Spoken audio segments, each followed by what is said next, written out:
बहुत शुक्रिया कैफी साहब आपका। लेकिन हम आगाज करेंगे नशिस्त का तिलावत कुरान पाक से। अस्सलामु अलैकुम वरहमतुल्लाहि वबरकातुहू। आज मस्जिद हराम के इमाम फजीलत शेख माहिर अल-मुइकली उनके अंदाज में पेश करता हूँ। अऊज़ु बिल्लाहि मिनश शैतानिर रजीम। बिस्मिल्लाहिर रहमानिर रहीम। अल्हम्दुलिल्लाहि रब्बिल आलमीन अर्रहमानिर रहीम मालिकि यौमिद्दीन। इय्याक नअबुदु व इय्याक नस्तईन। इहदिनस सिरातल मुस्तक़ीम सिरातल लज़ीना अनअमत अलैहिम गैरिल मग़्दूबि अलैहिम वलद्दाल्लीन।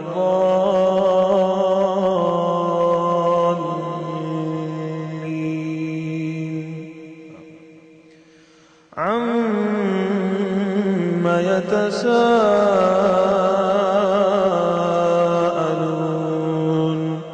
अनिन नबइल अज़ीम الذي هم فيه مختلفون।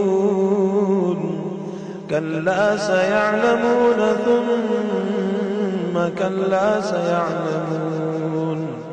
ألم نجعل الأرض مهادا والجبال أوتادا وخلقناكم أزواجا وجعلنا نومكم سباتا وجعلنا الليل لباسا وجعلنا النهار معاشا وبنينا فوقكم سبعا شدادا وجعلنا سراجا وهاجا وأنزلنا من المعصرات ماء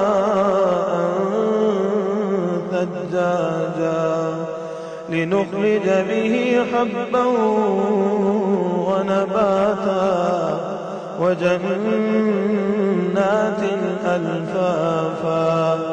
إن يوم الفصل كان ميقاتا يوم ينفخ في الصور فتأتون أفواجا وفتحت السماء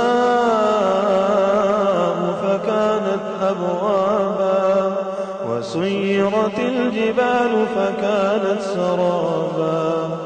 إن جهنم كانت مرصادا للطاغين مآبا لابثين فيها أحقابا.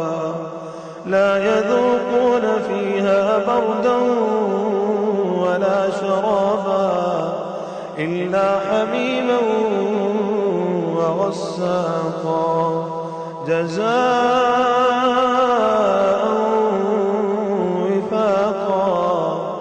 إنهم كانوا لا يرجون حسابا وكذبوا بآياتنا كذابا وكل شيء أحصيناه كتابا فذوقوا فلن نزيدكم إلا عذابا. صدق الله العظيم. جزاك الله.